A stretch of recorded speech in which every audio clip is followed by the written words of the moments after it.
তাদের সবার জন্য আমরা দাঁড়িয়ে একবার হাত তালি দিই সবার।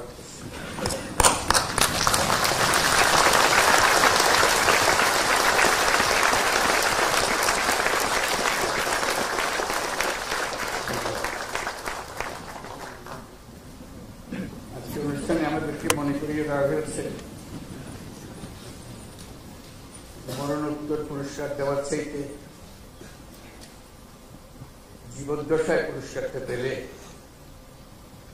যে আনন্দ দেশের জন্য এবং পরিবারের জন্য, ব্যক্তির জন্য, তা মরণোত্তর পুরস্কারে পাওয়া যায় না।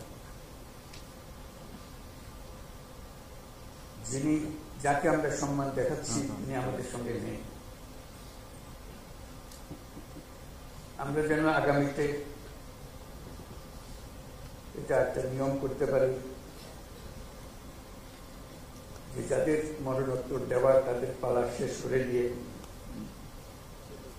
পর থেকে শুধু জীবিত অবস্থায় যারা আছেন তাদেরকে আমরা পুরস্কার দেব, তাদের প্রতি সম্মানটা আমরা দেব।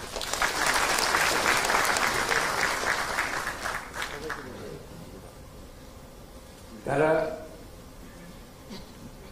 আমাদের জাতিকে এক মহান উচ্চতায় নিয়ে গেছে। পুরস্কার দিয়ে তাদেরকে আমরা শুধু তাদেরকে সম্মানিত করছি না, আমরা বরং জাতি হিসেবে নিজেদের সম্মান তাদের মাধ্যমে পাচ্ছি। তারা প্রত্যেকে আন্তর্জাতিক ক্ষেত্রে বহুল পরিচিত।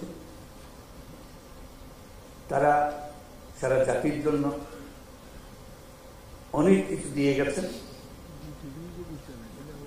তাদের কথা, তাদের জীবদ্দশায় আমরা স্মরণ করতে না পারলে আমরা একটা অকৃতজ্ঞ জাতি হিসেবে চিহ্নিত হয়ে যাব। আমরা চাই যাদেরকে আমরা এই সম্মান দিতে চাই যথাসময়ে সেটা যেন আমরা দেই। উপস্থিত সুধীবৃন্দ, সবাইকে আমার শুভেচ্ছা এবং সালাম জানাচ্ছি। আসসালামু আলাইকুম।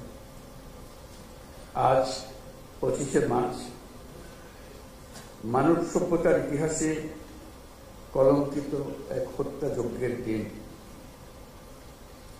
1971 সালের আজকের রাতে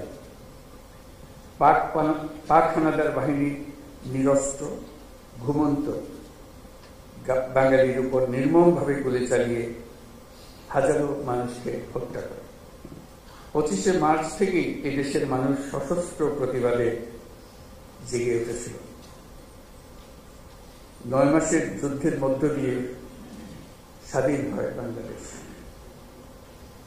আজকের দিনে গভীর শ্রদ্ধার সঙ্গে স্মরণ করছি স্বাধীনতা যুদ্ধে সকল বীর শহীদ ও মুক্তিযোদ্ধাদের। 1971 সালে স্বাধীনতা যুদ্ধের উদ্দেশ্য ছিল একটি ন্যায়ভিত্তিক সমাজ প্রতিষ্ঠা করা, যেখানে আইনের শাসন থাকবে, মানুষের মৌলিক মানবাধিকার নিশ্চিত হবে এবং একটা বৈষম্যহীন সমাজ প্রতিষ্ঠিত হবে। কিন্তু স্বাধীন বাংলাদেশে এখনো ন্যায়ভিত্তিক সমাজ প্রতিষ্ঠা করা যায়নি। দীর্ঘদিন ধরে এই দেশের মানুষকে তাদের ভোটাধিকার লুটপাট ও ঘুম খুনের রাজত্ব চালিয়ে দেশে একটি ফ্যাসিবাদী সরকার ব্যবস্থা কায়েম করা হয়েছে। তারা সবাই বাংলার সূর্য সন্তান। অধ্যাপক জামাল নজরুল ইসলাম একজন বিশ্ববরেণ্য বিজ্ঞানী। পৃথিবীর নামকরা সব বিজ্ঞানীরা তাকে চেনেন। তিনি সবসময় প্রকৃতি ও মানুষের কল্যাণে নিয়োজিত ছিলেন। আল মাহমুদ আধুনিক বাংলা সাহিত্যের অন্যতম উজ্জ্বল কবি। তার কবিতা বহু কবি, লেখক, পাঠককে অনুপ্রাণিত করেছে।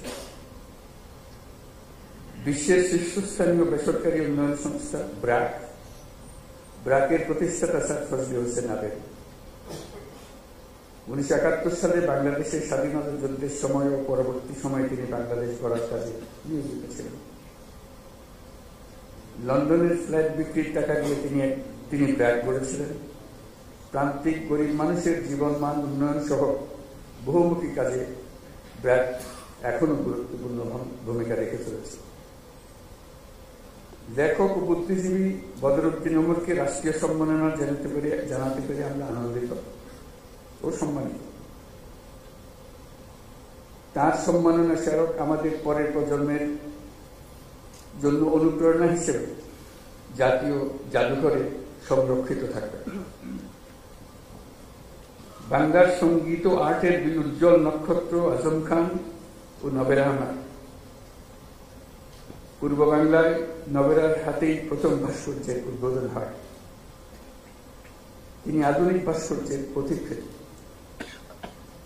আর বাংলা পপ গানের সম্রাট আজম খান মহান মুক্তিযুদ্ধে গান গেয়ে এদেশের তরুণদের অনুপ্রেরণা জুগিয়েছেন।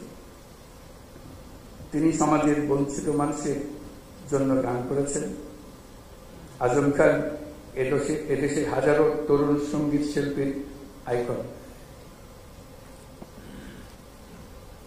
যে জেনজি প্রজন্ম জুলাই গণ অভ্যুত্থানে নেতৃত্ব দিয়েছে, তাদের অনুপ্রেরণার নাম বুয়েট শিক্ষার্থী আবরার ফাহাদ।